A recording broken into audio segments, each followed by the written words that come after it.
up on Manchester and Point Arena, but some people don't realize Manchester and Point Arena are separated by a river. You know, my grandmother's from Manchester, and my grandfather Lucky's from Point Arena. So I had the opportunity to jump onto both sides of the river, literally.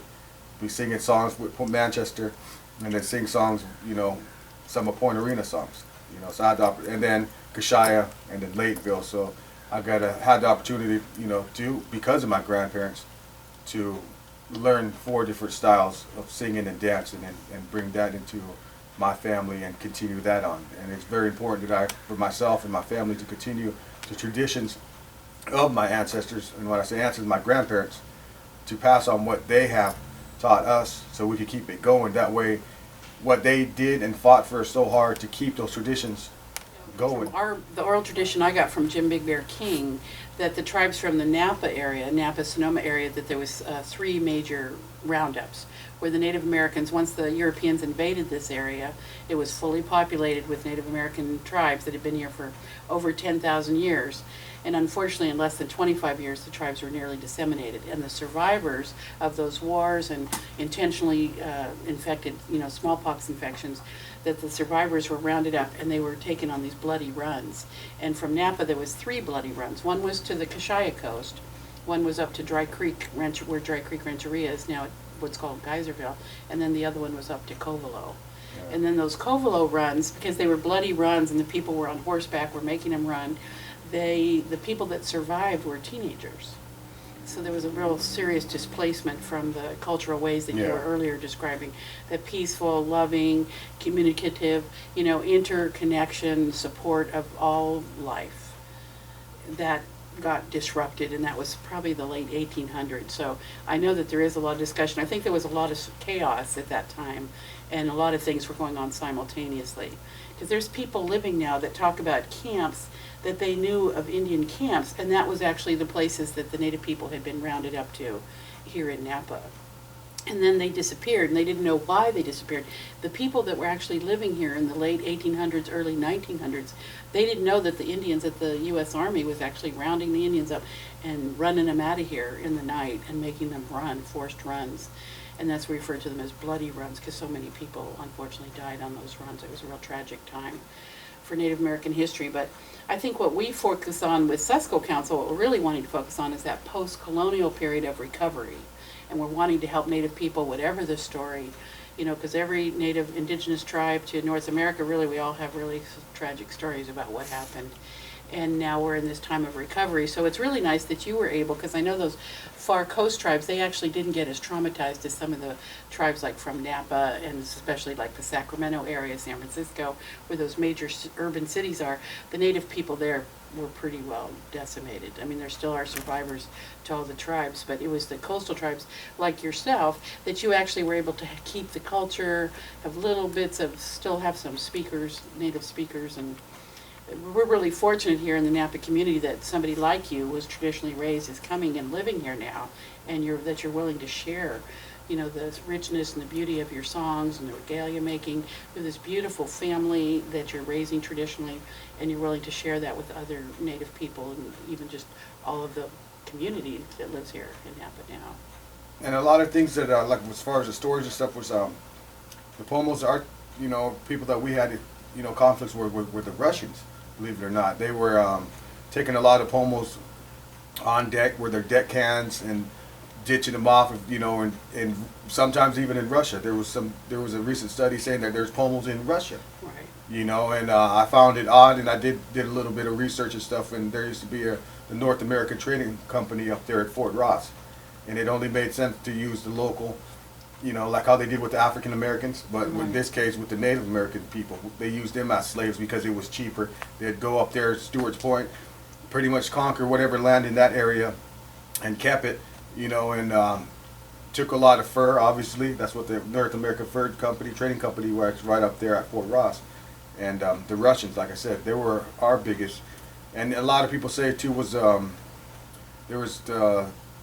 was another group of people that came up there that used to go up to Stewart's Point and harass them up there. So there's a lot of stories that were untold, even with Kelseyville. You know, Kelseyville got named Kelseyville right. because Kelsey and Stone.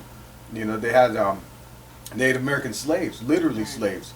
You know, and there's a lot of hidden truth about Right. Pomos and stuff that, you know, we were peaceful when we were alone, and it was just, you know, Native Americans, Pre-Europeans. you know, living in the community, and we were very peaceful, you know. But then And I think the Europeans kind of altered that reality because they were so harsh, and their treatment of Native people that was unheard of. You know, in the 60,000 years that Native people lived here, nobody had invaded like that with such an intent, with such malice and intent. You know, to the children, to all the generations. Because I know there's some conflict. Because the Marufos, are the family I know, Jenny Marufo, but I forget her maiden name. She was native to this valley, Onisati Wapo. She was one of the last full-blooded people, and that's Colleen's mom. And she was going to go to Russia because she would tell me stories about how Russia has the largest collection of Pomo baskets because the Russian people were actually trading. And some people say they were friendly trading. They actually took a lot of Pomo wives back to Russia. And then they were basket weavers, so they continued to weave baskets. So that's why Moscow has the largest collection of Pomo baskets, I think, in the world. But some people say that those women were kidnapped and taken. They didn't go willingly. But some other people say they did go willingly. But there's been about 3 or 4 cultural exchanges between the Russians, between Moscow, and the Pomo people from the coast. Just about 2 years ago, people from Kashaya went to Russia to meet their people and to meet the baskets, because as we know, the baskets, we consider them people. Like this basket here, this is Ennis Peck. He's one of the current basket he's a mountain Maidu. But this is a living basket, and we see these as living family members. And most people can look at a basket, and they can tell that's in their family line or not by the stitches and the weave and the pattern in the weave.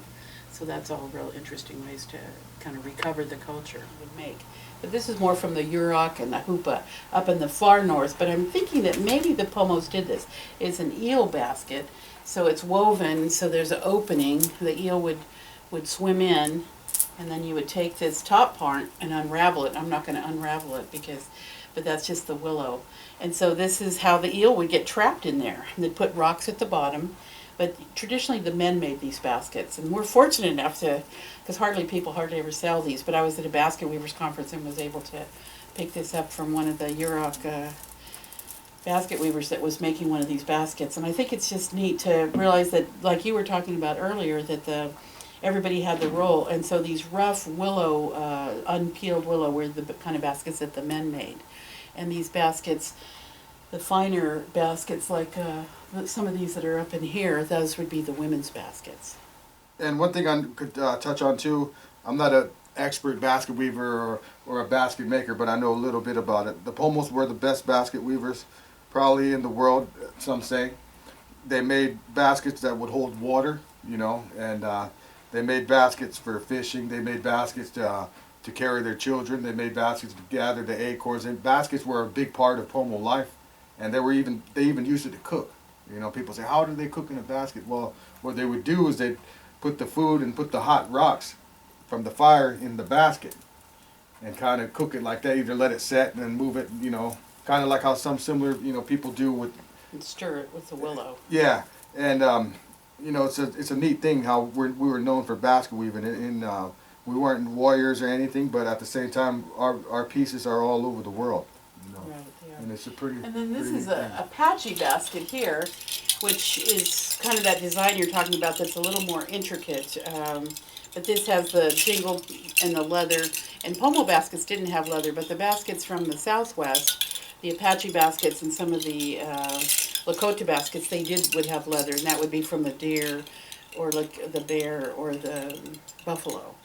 And that's where you can tell some of the basket weaving. This is still a pretty basic, you can see the difference. The color is the unpeeled willow, and then that's the peeled willow, and that's what creates the patterns. And then by looking at the baskets, you can identify the tribe. Because a lot of but that was more a coastal thing. In the desert, you didn't see too many baskets because there wasn't the water. So my tribe, they think that of clay and mud. Okay? Thanks. But when I do my traditional dancing, I don't put on no beads. I don't put on anything that's kind of like, you know, theatrical, you know, or modern. I try to keep it as real, authentic as I can trace back to my ancestors or to the Pomo people. And it was kind of odd because I made some regalia pieces that just came to me, and I was completing it, doing it, and then I looked back, and on some footage, and this guy had the same regalia in the late 1800s, and it was kind of neat. Yeah. And that happened to me a lot. You know, I'm not saying I'm special or anything, but it's just that's how in tune my instincts are, and how I am with the history of Pomo people. And I had the opportunity to go back with my grandfather and my grandparents and learn different styles. You know, like the one people in Manchester, they're more into like the prayers and doctrine and doing different ceremonies like that. And the people in Point Arena, they're like you know, a crowd that would go out there and perform in front of everyone. But like I said, I really believe that if it wasn't for the dancing, there would be a lot of conflict on the reservations with, you know, because there would obviously they would be drinking and alcohol, which continues. But the ceremonies and the dancing and stuff, it kind of gives everyone a peaceful mind. Everyone come together in a peaceful way and sing and dance. And how it used to be is each clan or each person from a family would bring something to the dance. Say one person would bring the firewood, the other person would bring the food. There'd be a group of singers, the dancers, and there'd be the people cooking, the fire tender. Everyone played a role in the community, and I emphasize that with my family. I tell them there's a role for everyone in a tribe. Like that saying, you know, it takes a tribe to raise a child. Mm-hmm. But in this case, you know, I feel that everyone plays a role. There's a role for everyone. So there's not a burden, and it's very fun. It's lighthearted because everybody's sharing, and I think that's the link that's a little missing in the urban Indian, is because the urban Indians, they got separated sometimes by 2 or 3 generations from those really cooperative traditions. So a lot of times they kind of come and they think, what's in it for me?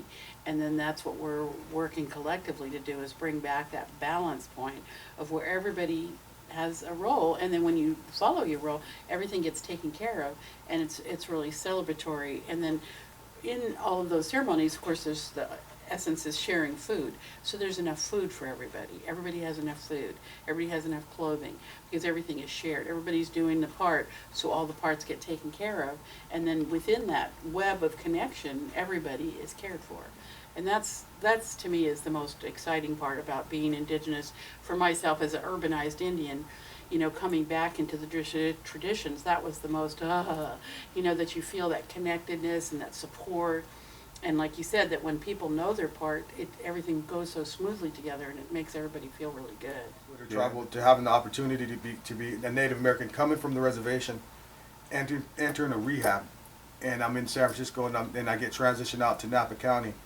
And to having the opportunity to work with Suscol Intertribal Council as far as the drumming, you know, the camp outs for my children, the art classes, the powwows, the dinner auction, and all that gives me the opportunity to maintain my sobriety. You know what I mean? And I feel it helped me out, and it helped my children out a lot. It kept us together, like the purpose of it's supposed to do, bring families together. Me and my daughters, we have our time together. Me and my sons, we have our time together. And they come in here learning different traditions that I wouldn't learn if it wasn't for Suscol, like with the drum. You know, learning We're how to do sharing intertribal. traditions from Yeah. other tribes. And you know, that gives us the opportunity to my family and other Native Americans, you know, to And I learn know new the things. people that come to the office always are really appreciative of getting exposed to the Pomo, because that's the California, one of the tribes from this region. So the traditions and the songs and the regalia making that you're sharing with the group, that helps everybody to understand and know this area. Yeah. And you know, as you know, there's a lot of people that don't like to share out of their own Yeah, they tribe. just keep it So in it's there. nice that it's opening up. And I think what people don't realize about Suscol Intertribal is that it's about them, that they can come here too. They think, well, it's over there somewhere, and a lot of times they think it's just me. Well, an organization can't be one person. It has to be the group of people. And all of the work we're doing is about the group, and then people coming and finding their place and what is their job, what is it that they have to offer. And then as everybody, like with the talking circle, what you're doing is everybody's sharing. Somebody knows how to do bead making, somebody knows how to make drumsticks. And then when you come together, you're talking and sharing your culture, but you're also supporting each other in what you have to share and learn amongst each other. And Good that's an afternoon, open- boys and girls. My name is Sal Garcia-Pinola. I'm with Suscol Intertribal Council. I'm the PE Outreach Coordinator. And I'm here to share a little bit about the Pomo ways and the traditional dancing and stuff. The name of this song is called Hey He Ah Hea Na. Can you guys say that? There you go. Hey, ya, hey, na, hey, na, ho, ho. Hey, ya, hey, na, hey, na, ho, ho. Hey, ya, hey, na, hey, na, ho, ho. Hey, ya, hey, na, hey, na, ho, ho. Hey, ya, hey, na, hey, na, ho, ho. Hey, ya, hey, na, hey,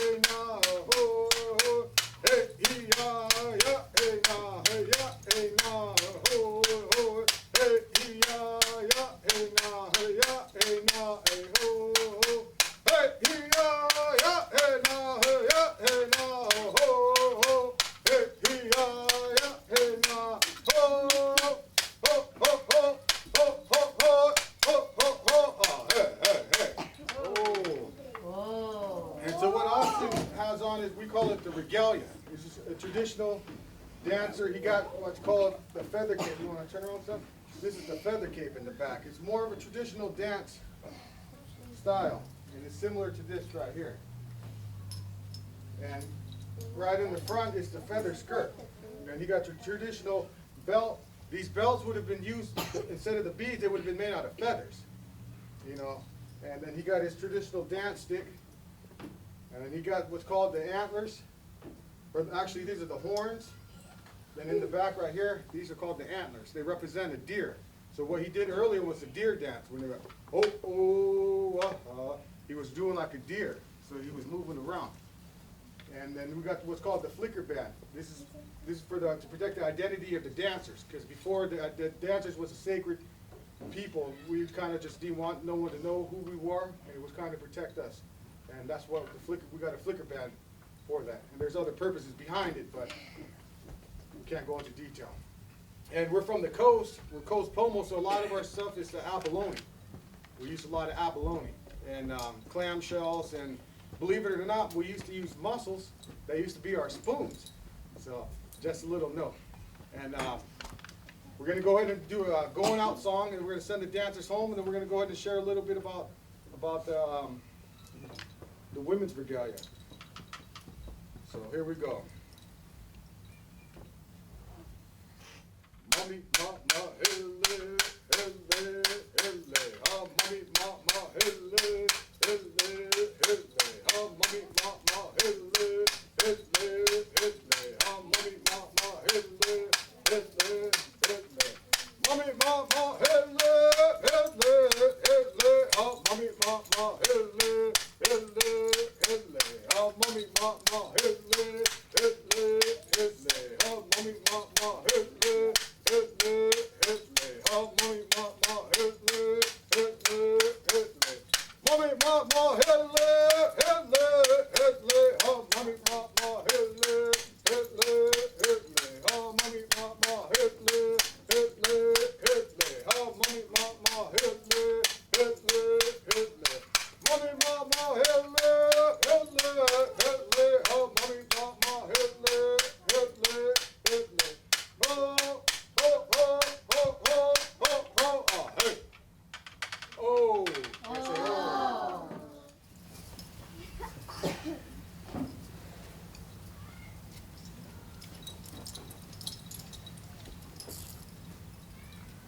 And right here, what the girls usually have their traditional dresses. I'm not sure.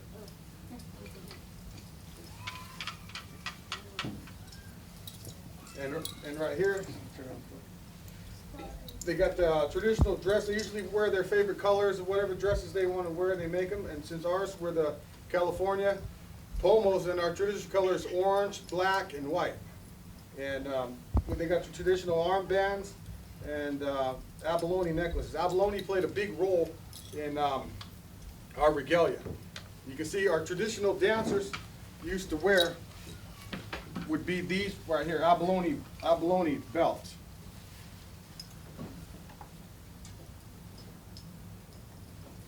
And then as years went by, everything got more detailed. You can see how the cuts became more fine and more detailed. And back in the old traditional ways, these would be considered a valuable trade. By hand? All made by hand?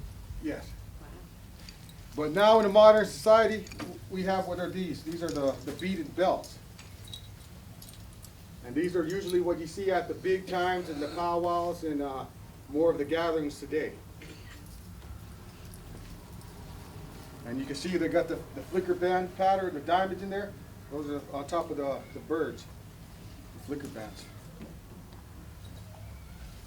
Then here we got right here is our traditional stick. It's called a clapper, but in our language it's called a hi bata bata. Can you kids say hi bata bata? Hi, bata. You children are speaking Pomo now. This is called a clapper. It's a hi bata bata. And long time ago, our ancestors used to use this as a tool to get everybody's attention. So when the teacher or the chief would come in and he wanted it silence, the crowd was making noise, he'd go. And that meant silence. That means everyone be quiet. And that was our way of communication. And the one thing about the Pomo Native Americans, we set boundaries and we respected our elders and our family members. Each individual played a role. When they're Stormy's age, they usually tend to stick with their mother and help her gather or cook in preparation. And then when they're about Penelope's age, 10 years old, they kind of tend to take on the preparation, doing things along with the mother to take the load off the mother's hand. And then obviously the mother took care of everyone in the family, and the son, he played a role also. He helped out in both. He helped the father out. He would practice hunting, practice gathering food, providing. And the father was more of the chief guy was more of a leader who kept the community safe. He set boundaries for everyone. You could go here, if there's an acorn tree here, the family gathered the acorns from that tree. There was certain marks in certain areas where you could go and you can't go, kind of like how we live today. When your mother and father tell you guys to do something, it's respectful to pay attention and do what they ask you to do. So if they're asking you children to do chores, you could help out and do the chores. That's how we used to live, and we still do live like that today. When your grandmother, grandfather, mother, father wants help, you help. And boundaries and communication is another big thing. So with you children, if you guys need to learn about communication, if you guys need help in school, if someone's bullying you guys, somebody's fighting you guys need to let Miss Infante know or let your family members know.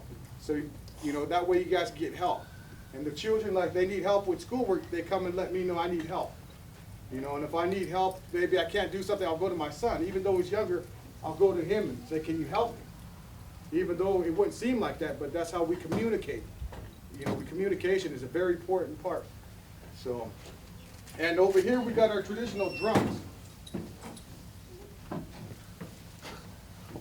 This right here is made out of an elk hide. And this is the one that we would use in a bigger ceremony or a bigger gathering because it's more large and it makes a louder sound. So when we're out there in the community and people's on microphones and amplifiers, I don't need a microphone amplifier because it's pretty loud.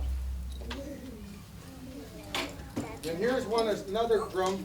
We got the traditional bear claw on it, and it's made for just common, ceremonies, maybe an arbor or a roundhouse, and it's more of a deeper sound.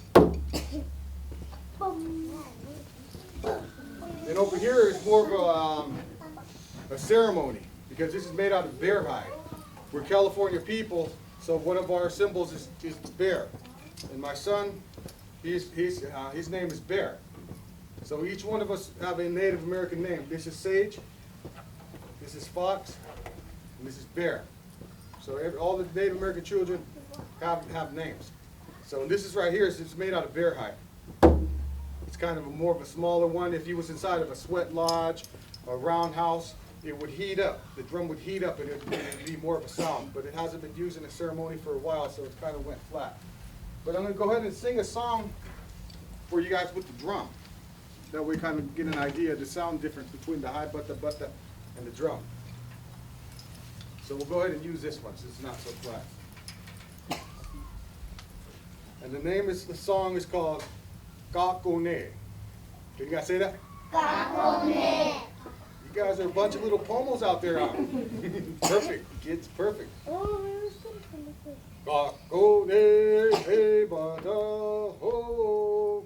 Kakone he bada ha.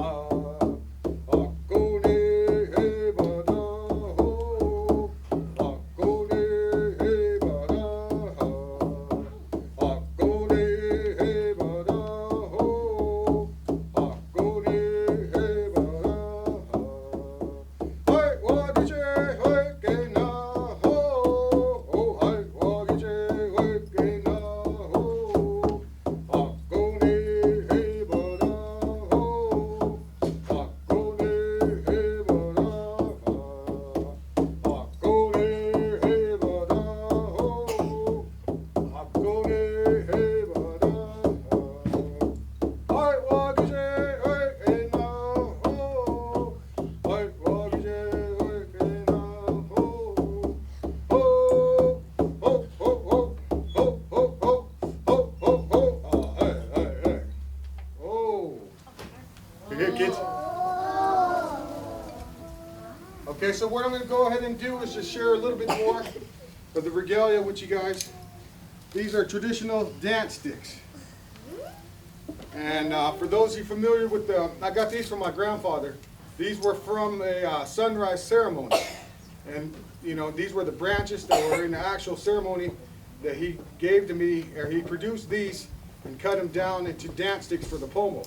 So he believed that these had a lot of medicine in it. And so these are the dance sticks. And these are traditional feathers that would go with my regalia. These are made out of antlers on the bottom, and you got the feathers. So I would be dancing in my traditional dance. I would use these in my hand. Kind of how the girls would have their feathers and the boys would have their dance stick. And these right here are these are feather wraps. You can either use to be danced with, or we usually use them for smudging, to say our prayers. And these are right, and they're made out of turkey feathers.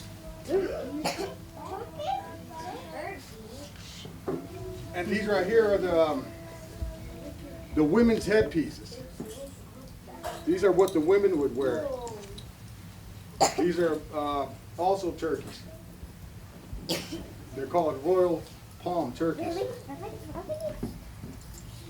These right here are the traditional women. These are the traditional turkey, wild turkey feathers right here. You see that these are the tail pieces. These are the end of the turkey.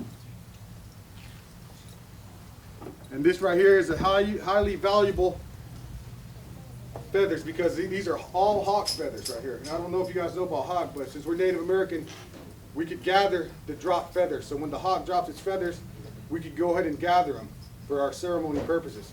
So back in the old days when my ancestors were roaming this land, these would be something really valuable. This is what the boys would wear, kind of like what Austin was wearing. Want to turn around? But these are turkeys here.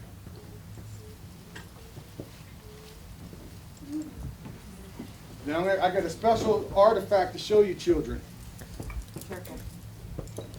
This is an artifact right here that I was fortunate to come across, and you children should be honored to take a look at it, because this piece right here should be set behind glass. It is a traditional peace pipe from the Lakota Nation,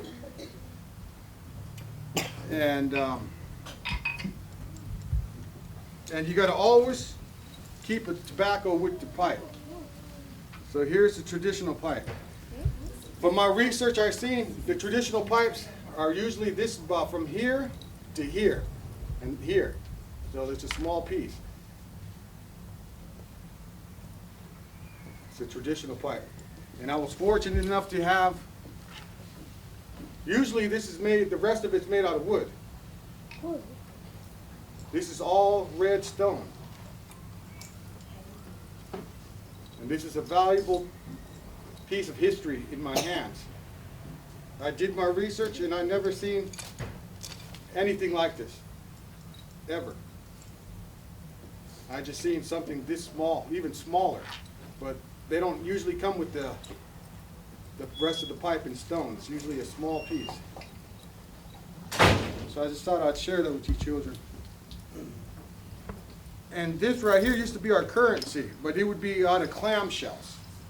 This would be like our money. they would be clamshells. So you would have a certain amount of shells lined up like that. Because we also, our ancestors, believe it or not, we used to have our own banking system. We used to have our own, you know, we were a highly intelligent society. So we had our own bank. So this would be a certain amount of value. And then somebody with the hierarchy would have possession of the bank, kind of like how the banks are today. So usually we would trade somebody, this clamshells, for somebody that was in the valley. Because the Pomo Nation, we're from Northern California, from San Francisco on up to probably a little outside of Mendocino County, up there by Round Valley. And we're from the coast, so we used to trade a lot of clamshells for maybe belt, or we would trade this for like pelts. There were 3 different regions. There was the coast region, Pomos, and there were the river people, which were the valley people that lived next to the river. And then there was the lake people, the people that lived next to the lake. Thank you.